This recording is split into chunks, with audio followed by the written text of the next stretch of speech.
আজি অসম কেবিনেটে Assam vehicle স্ক্ৰাপেজ policy অনুমোদন দিছে। এই পলিচি মতে উদ্দেশ্যটো হ'ল যে পুৰণা বাহনখিনিৰ কাৰণে বেছি পলিউশ্যন হয়। তাৰপিছত এই পুৰণা আনফিট ভেহিকেলটো ডিছপ'জেলৰ কোনো চাইণ্টিফিক এতিয়ালৈকে ছিষ্টেম নাছিলে। গতিকে আজি কেবিনেট ডিচিজন মতে এতিয়া অসমত registered vehicle scrappage facility setup কৰা হ'ব, যাৰ কাৰণে ডিটেইলড গাইডলাইনছ ইতিমধ্যে অলৰেডি মিনিষ্ট্ৰী অফ ৰোড ট্ৰান্সপৰ্টে ইছ্যু কৰি দিছে। আৰু যাতে আমি এইটো চাইণ্টিফিক মেথড এডপ্ট কৰি আৰু ভেহিকেল স্ক্ৰাপেজটো অসমত কৰিব পাৰোঁ, তাৰ কাৰণে আজি গাইডলাইনছ ইছ্যু হৈছে, পলিচি আজি ইছ্যু হৈছে।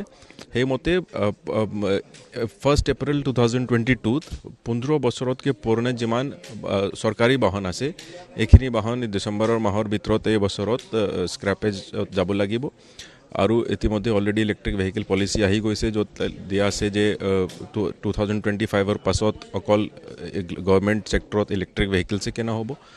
লগতে যেতিয়া ৰেজিষ্টাৰ্ড স্ক্ৰাপেজ ফেচিলিটিত বাহন মালিকে বাহনটো স্ক্ৰাপ কৰাব, তেওঁ এখন চাৰ্টিফিকেট অফ ডিপজিট পাব। চাৰ্টিফিকেট অফ ডিপজিট দি যেতিয়া নতুন বাহন কিনিব, তেতিয়া এই নতুন বাহনৰ ওপৰত এইটো নন ট্ৰান্সপৰ্ট ভেহিকেল হ'লে 25% মটৰ ভেহিকেল টেক্স এক্সেম্পশ্যন পাব, আৰু এইটো ট্ৰান্সপৰ্ট ভেহিকেল হ'লে তেতিয়া 15% টেক্সৰ ৰেহাই পাব। তাৰ ওপৰত ৰেজিষ্ট্ৰেশ্যন ফিও এক্সেম্প্ট হ'ব। আৰু যদি কোনোবাই এইটো certificate of deposit the electric vehicle কিনে, তেতিয়া ইলেক্ট্ৰিক ভেহিকেলৰ বেনিফিটৰ ওপৰত এইখিনি বেনিফিট এপ্লিকেবল হ'ব। আৰু তাৰ লগতে আমি এখন ওৱান টাইম স্কিম আনিম এই পলিচি মতে, য'ত আমাৰ যিমান এৰিয়াৰ টেক্স, যদি কোনোবা ভলেণ্টাৰীলি বাহনটো স্ক্ৰেপেজত দিয়ে, তেতিয়া এৰিয়াৰ টেক্সৰ 75% এক্সেম্পশ্যন হৈ যাব। অকল 25% টেক্স দি আৰু ৰেগুলাৰাইজ কৰাব পাৰিব আৰু স্ক্ৰেপিঙত যাব পাৰিব। তাৰ লগতে এনফৰ্চমেণ্ট এজেঞ্চিয়ে চিজ কৰা গাড়ী, এবেণ্ডেণ্ড গাড়ী, কিবা প্ৰাকৃতিক আপদাৰ কাৰণে ডেমেজ হোৱা গাড়ী, এইখিনি গাড়ীটো স্ক্ৰেপেজ চেণ্টাৰত দিব পাৰিব। মেইন পলিউশ্যন কণ্ট্ৰল, তাৰপিছত যিটো ৰাস্তাত আনফিট গাড়ী চলি আছে সেইটো ফেজ আউট কৰা, পুৰণা গাড়ী ফেজ আউট কৰা, আৰু যাতে আমাৰ পথ সুৰক্ষাও নিশ্চিত হয়, যাতে ফিট গাড়ী ৰাস্তাত চলে আৰু যাতে আমাৰ পথ দুৰ্ঘটনাটো হ্ৰাস পায়। সেইটো আজি কেবিনেটৰ এপ্ৰুভেলৰ পাছত যেতিয়া আমি নটিফিকেশ্যনটো with the effect of the date of notification আমাৰ পলিচি ইমপ্লিমেণ্ট হ'ব। আজি অসম কেবিনেটে আসাম ভেহিকেল স্ক্ৰাপেজ পলিচি অনুমোদন দিছে। এই পলিচি মতে উদ্দেশ্যটো হ'ল যে পুৰণা বাহনখিনিৰ কাৰণে বেছি পলিউশ্যন হয়। তাৰপিছত এই পুৰণা আনফিট ভেহিকেলটো ডিছপ'জেলৰ কোনো চাইণ্টিফিক এতিয়ালৈকে ছিষ্টেম নাছিলে। গতিকে আজি কেবিনেট ডিচিজন মতে এতিয়া অসমত registered vehicle scrappage facility setup কৰা হ'ব, যাৰ কাৰণে ডিটেইলড গাইডলাইনছ ইতিমধ্যে অলৰেডি মিনিষ্ট্ৰী অফ ৰোড ট্ৰান্সপৰ্টে ইছ্যু কৰি দিছে।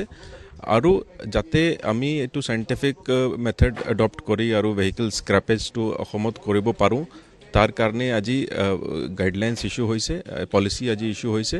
সেইমতে 1 এপ্ৰিল 2022 15 বছৰতকৈ পুৰণা যিমান চৰকাৰী বাহন আছে, এইখিনি বাহন ডিচেম্বৰৰ মাহৰ ভিতৰত এই বছৰত স্ক্ৰেপেজ যাব লাগিব।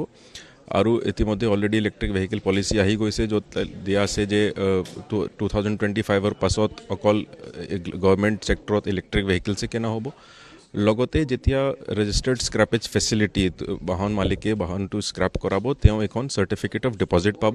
চাৰ্টিফিকেট অফ ডিপজিট দি যেতিয়া নতুন বাহন কিনিব, তেতিয়া এই নতুন বাহনৰ ওপৰত এইটো নন ট্ৰান্সপৰ্ট ভেহিকেল হ'লে 25% মটৰ ভেহিকেল টেক্স এক্সেম্পশ্যন পাব, আৰু এইটো ট্ৰান্সপৰ্ট ভেহিকেল হ'লে তেতিয়া 15% টেক্সৰ ৰেহাই পাব। তাৰ ওপৰত ৰেজিষ্ট্ৰেশ্যন ফিও এক্সেম্প্ট হ'ব।